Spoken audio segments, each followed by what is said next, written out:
Graça e paz, queridos irmãos, passando aqui mais uma vez para cultuarmos juntos. Hoje é um dia muito especial, tenho certeza que Deus vai te abençoar, vai confortar o seu coração com os louvores, vai abençoar o seu coração com a palavra.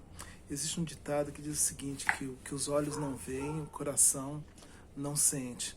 E eu tenho tido a percepção de que nessa semana, nos últimos momentos, Deus tem tentado tocar o nosso coração, abrindo os nossos olhos para algumas realidades muito claras como igreja. Eu quero compartilhar exatamente sobre isso com você hoje. Nós passamos momentos nessa semana de clamor, momentos de experimentar os milagres de Deus diante da gente. Nós passamos um momento onde nós oramos pelas madrugadas com algumas pessoas que estavam sentindo dores tremendas devido ao contamínio do Covid-19. E assim, Deus de uma certa forma nos levou a lugares, nos mostrou coisas para que os nossos corações fossem tocados e enxergassem qual que é a realidade do momento.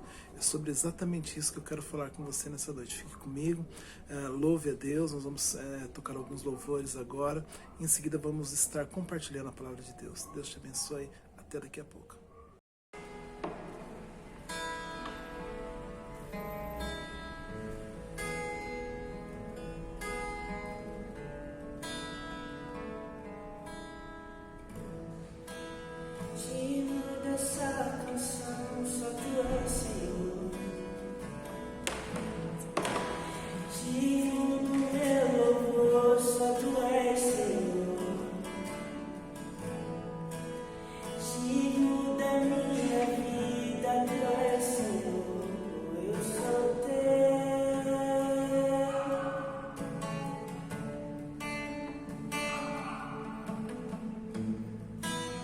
No.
Existe um trecho que ele acontece bem ali, logo após a travessia do Mar Vermelho, pouco tempo depois, onde Moisés chama alguns líderes de cada tribo. Na realidade, ele foi orientado por Deus a chamar líderes, um de cada tribo, e irem espiar a cidade que Deus teria dado para eles por herança. Deus prometeu aquela terra e agora eles partiriam para a conquista. Isso acontece no momento logo depois da travessia do Mar Vermelho.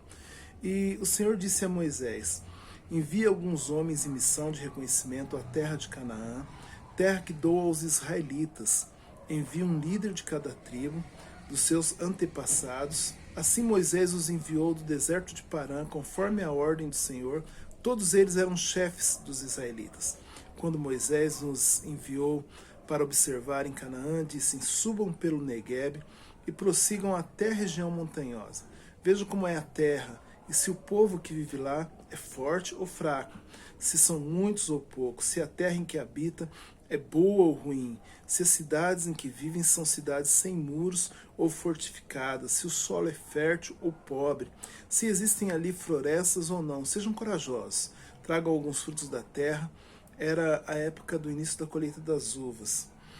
Antes de continuarmos no decorrer disso, hoje eu já me comprometi a falar com vocês sobre algumas coisas que às vezes nós não conseguimos enxergar, e quando nós falamos de espias, nós estamos falando de alguém que obviamente vai estar buscando enxergar alguma coisa para passar informações.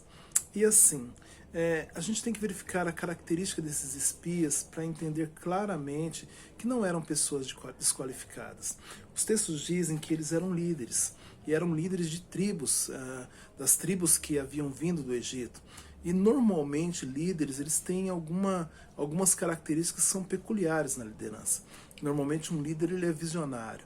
Normalmente um líder, ele é estrategista. Normalmente um líder consegue ver algumas coisas que outras pessoas não conseguem ver. É por isso que ele é um líder. E o interessante é que quando nós falamos sobre isso, nós vamos ter uma afirmativa de que Moisés não errou. Moisés escolheu as pessoas certas, eram 12 líderes. E o interessante é que depois que ele escolhe aqueles 12 líderes, eles vão lá, eles vasculham a terra. 10 daqueles líderes têm uma opinião muito clara sobre o território. Eles têm uma opinião muito clara, porém divergente de outros 2 líderes.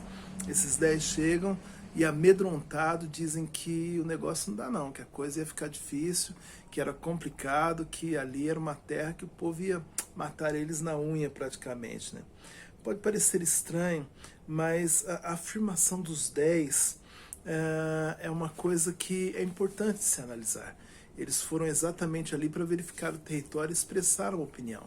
Eles expressariam uma opinião que faria o povo decidir a estratégia de guerra para poder trabalhar aquela terra. Mas existem 2, o nome deles eram Caleb e Josué, que eles tiveram uma opinião bem divergente dos outros 10. É interessante que eles começam a falar sobre a situação e aí eles de uma certa forma enxergaram uma coisa que os 10 não enxergaram. Havia uma divergência de visão, havia uma divergência entre aquilo que os 10 enxergaram e o que Caleb e Josué enxergaram. O que me faz entender que, às vezes, pessoas veem a mesma coisa, mas enxergam coisas diferentes. E isso tem muito a ver com a nossa vida cristã, isso tem muito a ver com a nossa vida de fé. Afinal de contas, se nós olharmos para esse ponto desse texto, para a sequência desse texto, nós vamos ver que aquilo que nós enxergamos normalmente vai determinar o lugar que nós vamos chegar ou o lugar que nós chegaremos. E assim, aqueles 10 homens, eles chegaram exatamente ao ponto onde eles haviam enxergado. Aqueles homens enxergaram medo, aqueles homens enxergaram morte, aqueles homens enxergaram estreitamente a derrota. E aqueles homens permaneceram, ficaram no deserto, morreram por lá. Mas Josué e Caleb, eles tiveram uma visão diferente. E assim, eles olham para tudo aquilo e, por incrível que pareça, os olhos deles são abertos e o coração deles são tocados naquele momento. Eles não enxergam a terra como uma terra perigosa, muito embora era uma terra perigosa, era uma terra de homens valentes, mas eles enxergam a possibilidade diante da adversidade. Eles olham para tudo aquilo e eles enxergam exatamente aquilo que Deus havia prometido. E eles caminham mais um pouco e eles olham para um lado, para o outro e falam assim, olha, se Deus nos deu essa terra, se Ele vai nos dar essa terra, então é lá que nós vamos, para lá que nós vamos partir. Às vezes nós olhamos para tudo isso e nós vemos que a história do povo de Deus no deserto, ela é uma história de pessoas que conseguiram enxergar a terra prometida e de pessoas que não conseguiram enxergar a terra prometida porque tinham o seu coração nas facilidades que o Egito, que também o deserto oferecia, né?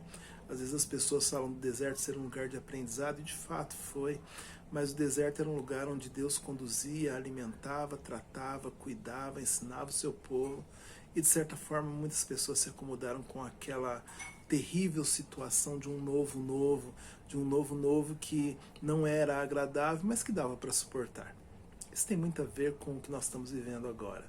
Nós vamos ver um momento onde esse novo normal, essa correria, essa dificuldade que para mim nem tem parecido mais novo, a cada dia é uma coisa diferente.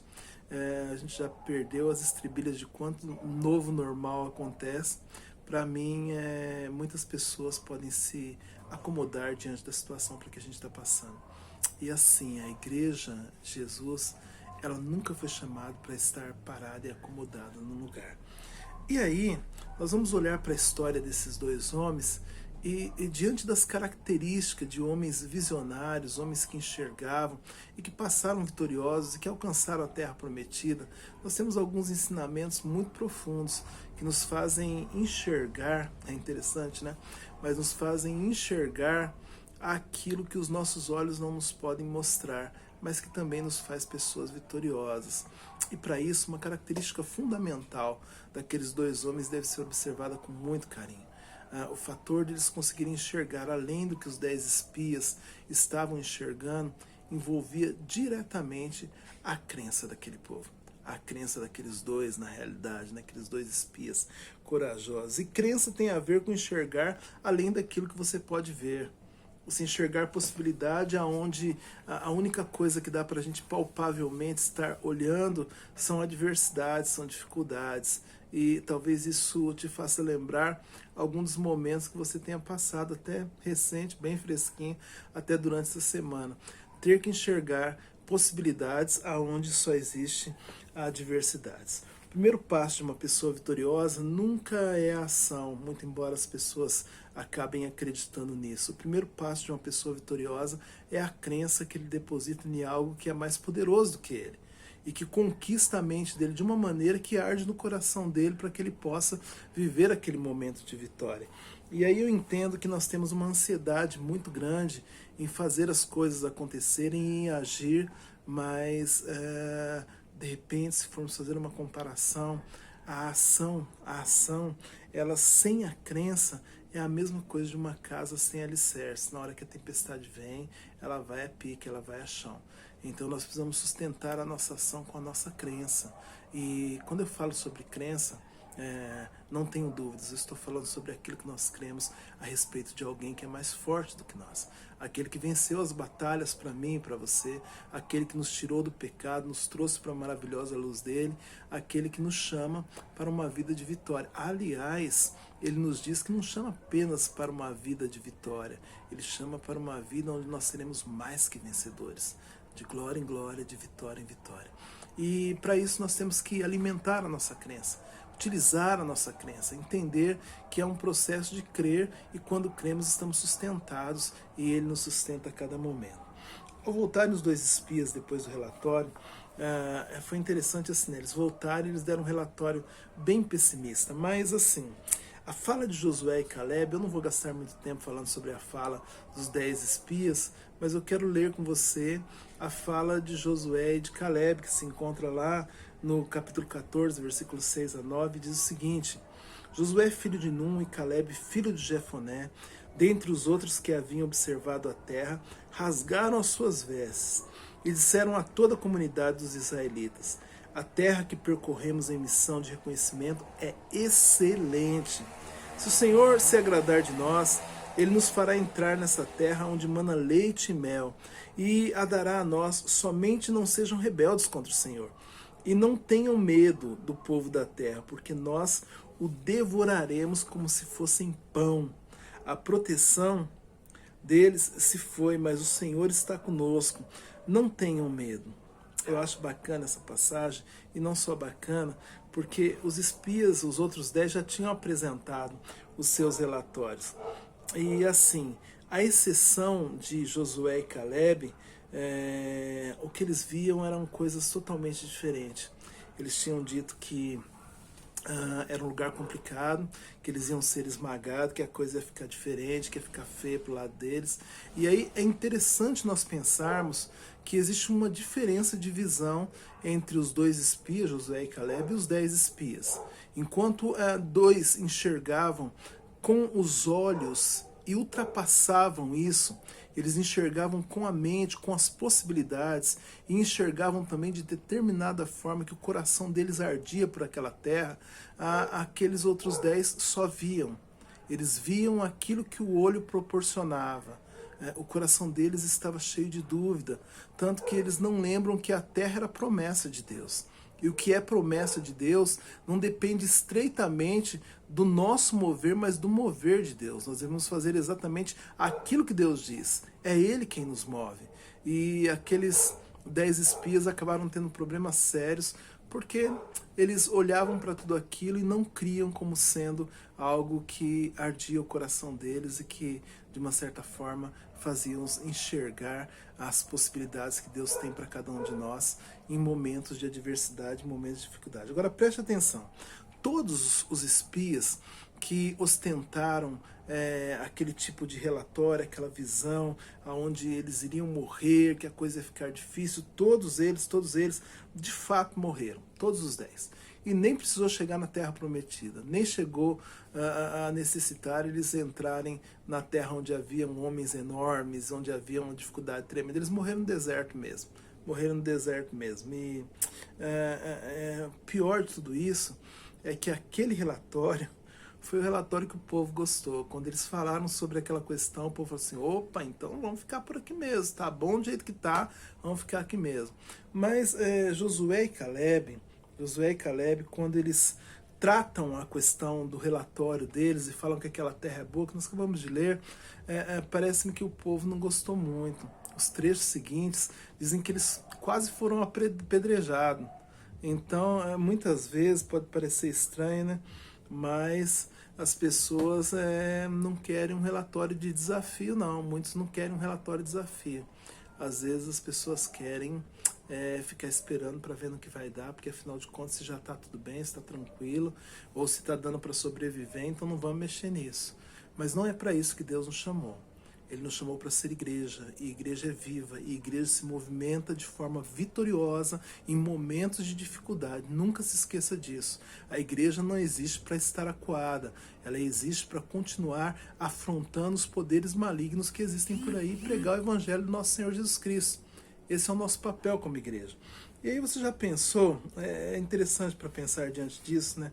O que você tem enxergado diante do momento que nós estamos vivendo?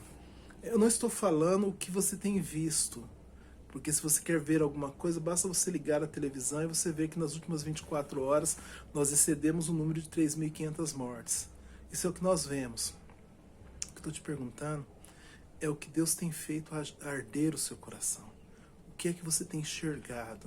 O que Deus tem tocado e te feito enxergar no momento de dificuldade pelo qual nós estamos vivendo. É importante entender que esse enxergar nosso, ele tem muito a ver com a crença que nós temos naquilo que nós aprendemos, naquilo que nós conhecemos dentro da palavra de Deus, naquilo que Deus tem nos falado, naquilo que Deus tem nos revelado. Eu não quero que você se engane.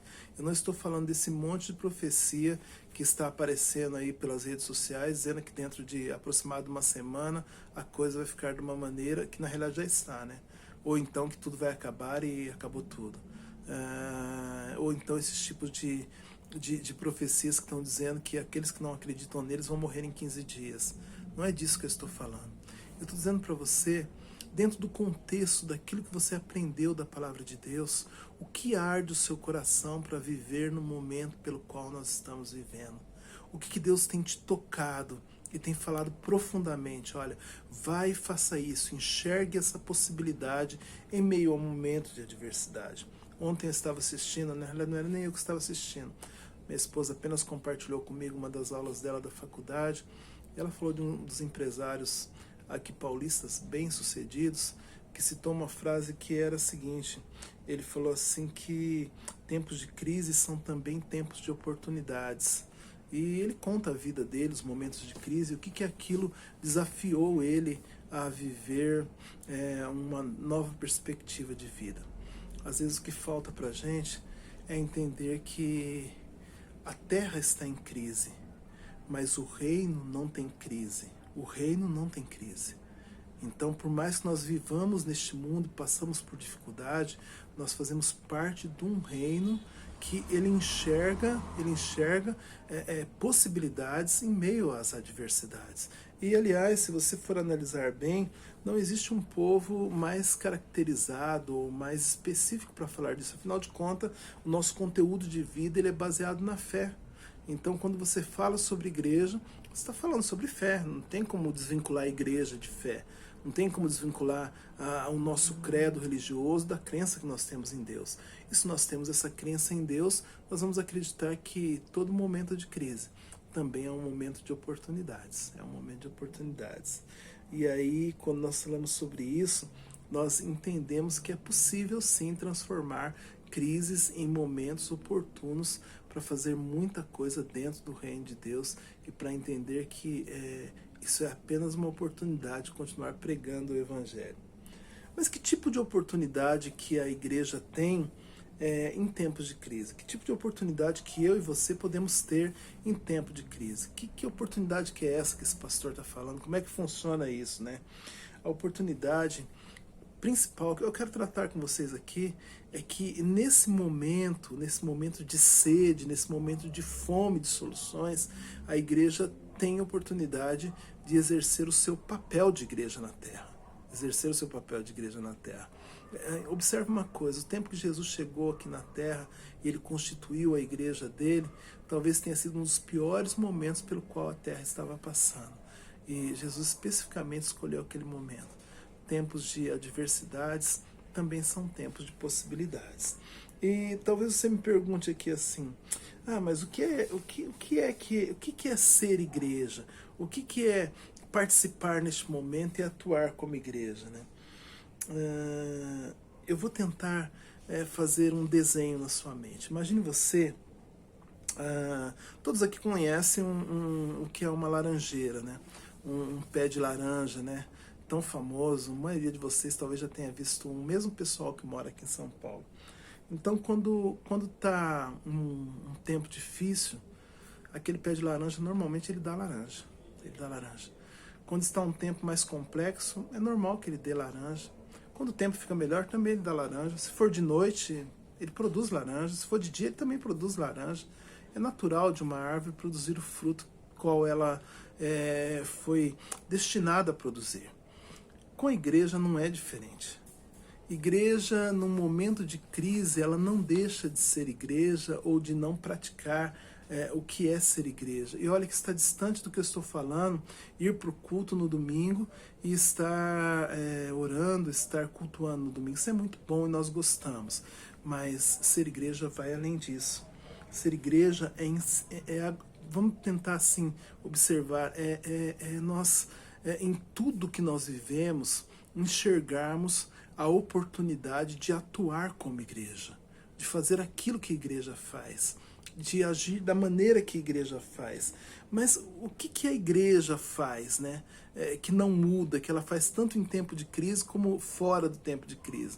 Eu vou dar alguns exemplos só para você ter uma noção. A igreja faz muito mais do que isso, mas eu tirei apenas 4 exemplos para que você medite comigo em cima disso. Uma igreja, independente do tempo de crise ou do tempo em que está tudo tranquilo, ela é um organismo vivo que se comunica com o seu Deus o tempo todo. A igreja, ela ora. Ela ora em tempo de crise, ela ora quando estamos fora de crise, ela sente prazer em estar se comunicando com o seu dono. Uma igreja, ela sempre ora. Às vezes nós achamos que para ser igreja nós vamos ter que ter uma opinião e criticar fulano, ciclano, político X ou político Y, ter uma polaridade, e acabamos nos desviando do verdadeiro propósito de igreja. Acabamos deixando de orar pelos nossos governantes, acabamos deixando de orar por aqueles que muitas vezes são os nossos líderes. Além disso, uma igreja que ela é a igreja de Jesus, ela está atenta à voz de Deus. Ela é fiel à voz de Deus, dizendo: olha, vá por aqui, vá por ali, faça isso, faça aquilo.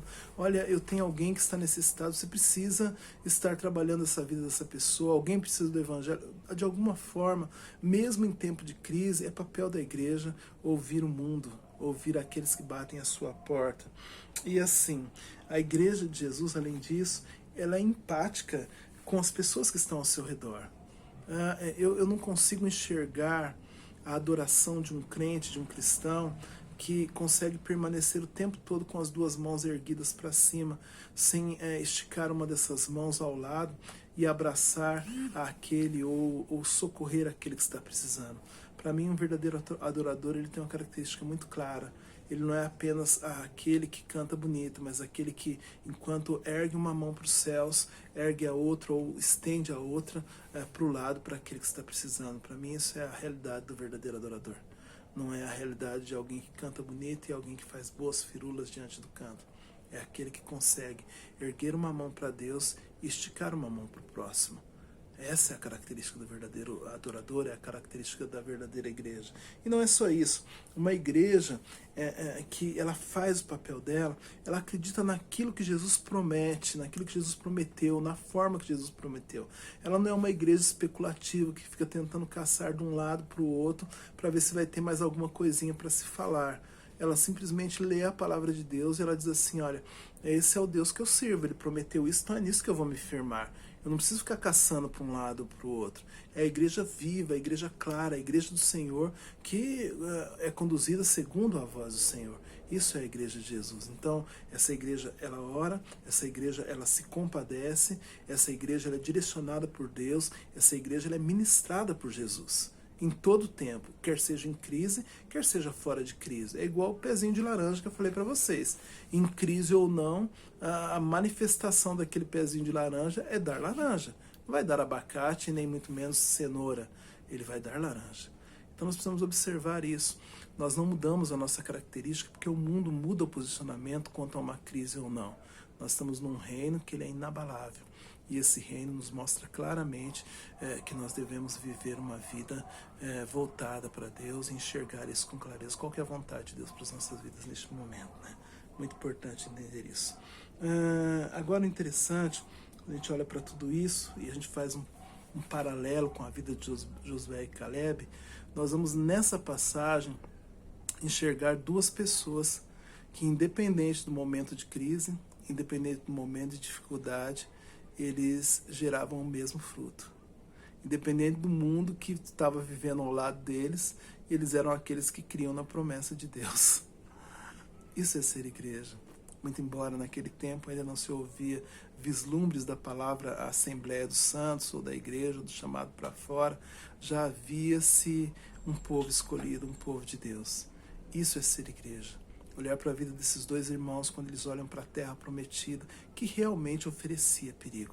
Olhar para a vida deles e entender que eles enxergavam algo além do perigo, algo além da curva, algo além do momento que ele estava vivendo.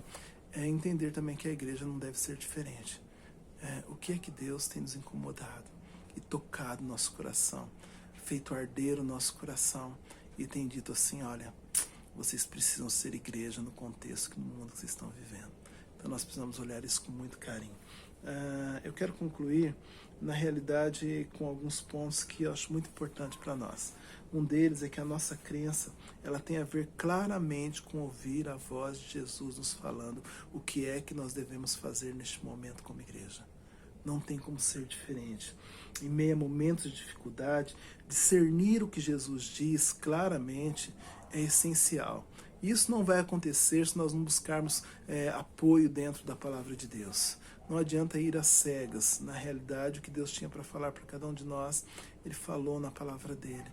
E tendo falado na palavra dEle, cabe nos cumprir ou fazer aquilo que Ele quer que nós façamos. Isso tem a ver com enxergar além daquilo que os olhos podem ver. Tem a ver com enxergar aquilo que nós podemos enxergar além dos olhos e ser tocado no coração de uma forma que venha nos tocar e falar assim, eu não consigo passar dessa vida sem viver esse momento, sem fazer isso que eu devo fazer. É aquilo que Deus tem nos chamado para ser e para fazer. Normalmente não é algo que tem a ver com a opinião pública, tá? Só para vocês entenderem, porque às vezes a gente acaba remando para onde que o vento está soprando. Mas se vocês observarem dentro da história de Josué e dentro da história de Caleb, o povo ovacionou, o povo aclamou os 10 espias que morreram junto com eles no meio do deserto. Mas quando se tratou de Josué e de Caleb, eles quiseram foi apedrejar aquele povo. O povo não, aqueles dois, né? Então, às vezes, você vai ouvir de Deus e vão dizer para você que é loucura, que é loucura. E eu quero, só a nível de oportunidades, eu quero citar dois exemplos que para mim foram muito claros sobre, nessas últimas 2 semanas, estar ouvindo a voz de Deus. Há um tempo atrás, logo depois que nós saímos da reclusão, né? Os 15 dias que nós ficamos com o Covid-19, teve uma das noites que eu acordei assim e claramente havia um incômodo no meu coração. E aquele incômodo, ele clamava por um trecho, por uma palavra, uma frase que era assim, vocês precisam aprender o que é ser mais do que uma igreja de instituição. Vocês precisam ser uma igreja de pessoas, né? Vocês precisam pastorear pessoa mais do que vocês pastoreiam instituição. Eu não quero negligenciar as responsabilidades pastorais de uma instituição, né? É disso que eu estou falando. E aquilo me tomou bastante tempo da noite, provavelmente tomou horas que eu passei orando e o incômodo ainda funcionava, estava no meu coração, estava daquela coisa toda. Eu orei, quando foi pela manhãzinha eu consegui pegar no sono. E quando eu acordei, eu estava falando com a minha esposa e, assim, em meio àquelas conversas, ela citou a seguinte frase: nós precisamos ser mais do que pastores de instituição, a gente precisa ser pastor de gente. E eu falei assim, rapaz, tá meio assim estranho, né? Passou um tempo, uma das meninas da igreja ligou para mim e falou assim, pastor, essa noite eu estava na minha casa, e na realidade não era essa noite, já faz umas 2 semanas, meu coração tem ardido pela possibilidade da gente ser igreja além do que nós somos no templo. E a gente precisa fazer alguma coisa, tem gente passando fome e que às vezes tem até vergonha de falar que está passando por necessidade. O que a gente pode fazer como igreja, né? Naquele momento nós desenvolvemos rapidamente, meio que na correria, um projeto para distribuir algumas cestas básicas para algumas pessoas. E assim, durante a semana a gente pede para que pessoas levem alimentos, a gente corre atrás de uma coisa, de outra, compra uma coisinha ou outra, mas nesse corre-corre várias pessoas, várias famílias nessa semana já estão tendo que comer, porque de uma certa forma Deus incendiou o nosso coração de uma maneira tão grande que outras pessoas acabaram falando assim, pastor, olha, eu estou pegando aqui o alimento de alguma vizinhança e vem aqui e retira. Outro, pastor, busca lá, fulano busca, outras pessoas contribuíram financeiramente para que famílias não passassem fome.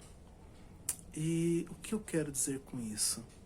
Eu quero dizer que às vezes Deus está falando para a gente fazer algumas coisas e a gente está olhando para um lado para o outro e está fingindo demência. A gente está olhando para um lado para o outro Ele está falando assim, dá para esperar mais um pouquinho, a coisa a coisa vai melhorar. Só quem já passou fome sabe o que é a dor da fome, né? Então eu acho que Deus às vezes faz a gente enxergar mais do que a comida que a gente tem no prato, faz enxergar o prato vazio do outro. Eu acho isso, eu não acho que isso é um papel do governo, muito embora o governo tenha culpa em muitas coisas, mas olhar para aquele que está necessitado, para mim é um papel da igreja.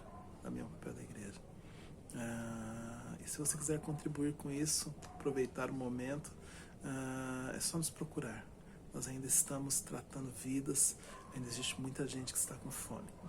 Então, com isso, a gente enxerga que em alguns momentos Deus toca a gente e fala assim, olha, alguns absurdos da vida, eles vão ser o caminho pelo qual eu estou querendo conduzir você, e isso é ser igreja. É olhar depois da curva. É olhar depois da curva. Mas não foi só isso. Teve um outro fato muito interessante que aconteceu. Isso aconteceu e envolveu toda a igreja praticamente, que foi a nossa campanha de oração dessa semana, né? Em determinado momento a gente estava angustiado, orando pelos irmãos, vendo tudo que estava acontecendo, e eu falei assim, ó, não vou orar sozinho não, vou chamar a igreja para isso, né? E começamos a orar 3 vezes ao dia, todos juntos, né? Todos que estavam acompanhando. Então nós oramos de manhã, por volta das 11 ao meio-dia, oramos às 6, por volta das 6 às 7 junto, e oramos depois no horário da madrugada, entre meia-noite a 3 horas da manhã.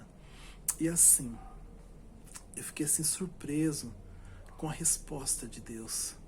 Tivemos alguns testemunhos de pessoas que estavam numa situação degradante e Deus fez um milagre. Foram coisas maravilhosas.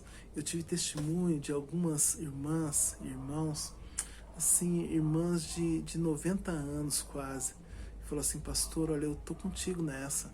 Quando for 3 horas da manhã eu acordo e a gente vai orar junto, E a gente fez um movimento ali meio que no WhatsApp, a gente consegue mandar as orações para acompanhar com os irmãos através de redes sociais e estamos orando junto. E nós podemos sentir assim o toque, a mão de Deus, não só no movimento que Ele tem feito com as pessoas, mas no movimento que Ele tem feito com a própria igreja. Existem coisas que Deus toca na vida da gente e que Ele diz assim, olha, vai parecer loucura, mas eu quero que vocês creiam, porque esse é o papel da igreja. O papel da igreja é esticar a mão para o próximo. O papel da igreja é orar, quer seja em tempo de dificuldades ou tempos bons. Esse é o papel da igreja. O papel da igreja é ser conduzido pela palavra de Deus, conduzido pelas ordens que Jesus nos deu. E isso não deve ser diferente na nossa vida. E aí, quando nós vemos tudo isso, nós começamos a olhar para um lado, para o outro, e nós vemos que essa loucura foi a vida de Caleb e Josué. Mas essa loucura também é parte daquilo que Deus tem nos chamado para fazer. O que é que Deus tem... Eu vou usar a palavra incômodo, não é sugerindo que Deus é um Deus incomodante, mas sim que Ele, de uma certa forma, Ele nos chacoalha para alguma coisa. Ele nos aponta alguns rumos que, de certa forma, incomodam o nosso coração, não de uma maneira pejorativa, mas de uma maneira boa. Qual o incômodo que Deus tem tocado no teu coração? O que você tem olhado no mundo que você tem vivido? Como que você tem sido igreja neste mundo que você tem vivido, nesse exato momento, neste mundo que você tem vivido? Como que tem sido isso daí?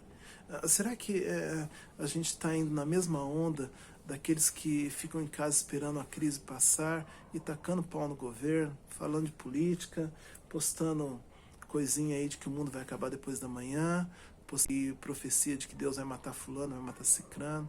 Será que a gente ainda está no meio desse engano? Será que existem pessoas que ainda preferem ficar no meio desse engano e aplaudir a ideia de 10 espias que não acreditam na promessa de Deus? Ou será que nós estamos olhando para o mundo que nós estamos vivendo e entendendo que a igreja tem um papel dentro deste mundo? Que ela pode sim acordar, pode orar, pode levantar, pode mudar. Eu me lembro de um dos testemunhos que nós tivemos de cura nessa semana, que foi assim, a pessoa falava assim, a igreja precisa mudar, a igreja precisa mudar. Eu não estou também querendo ofender a vida de nenhum dos irmãos, mas eu acho que a gente muitas vezes toma alguns caminhos que não é muito aquilo que a igreja deveria fazer. Às vezes existem situações que o pé de laranja está querendo dar abacate. E a gente tem que parar para pensar que Nós somos chamados para adorar o nosso Deus, para andar segundo aquilo que Ele quer que nós façamos. Nós somos chamados para orar, manter comunicação com o nosso Deus. Nós somos chamados para estender a nossa mão ao nosso próximo e para viver aquilo que o discípulo de Jesus vive. E é essa a minha vontade, que isso seja na sua vida. E vamos lá para mais uma semana de milagres, para mais uma semana de devoção, para mais uma semana de oração. Que Deus te abençoe. E eu te vejo durante a semana, aliás, nós nos encontramos durante a semana nesse movimento de oração, nesse movimento de devoção, nesse movimento de doação de alimentos, de matar a fome do povo. E o fato do templo estar fechado não significa que nós estamos fechados para sermos igreja. Que Deus te abençoe em nome de Jesus. Vamos orar um pouquinho. Querido Deus, nós te agradecemos, ó Pai, pela vida dos irmãos que estão nos assistindo. Nós agradecemos porque o Senhor tem sido fiel. O Senhor tem levantado pessoas. E essa espécie de incômodo santo tem tocado nosso coração para sermos purificados e renovados na Tua vontade. Fica conosco, ó Pai, em nome de Jesus. Amém.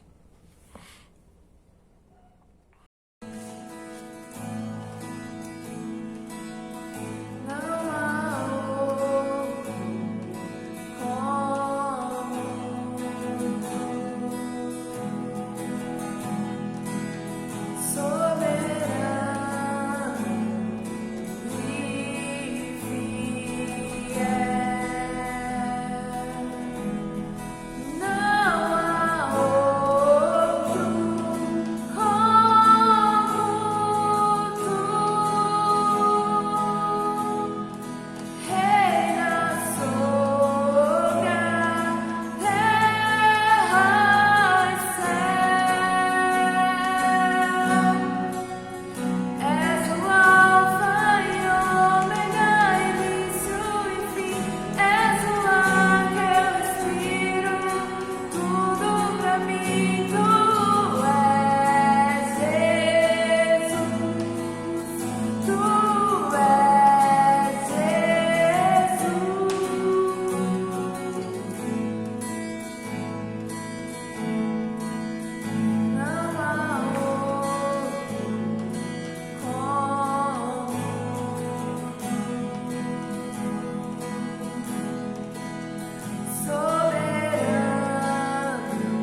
espero que essa palavra esteja queimando no seu coração e que você abra os olhos para aquilo que Jesus tem chamado você para ser, a igreja dele.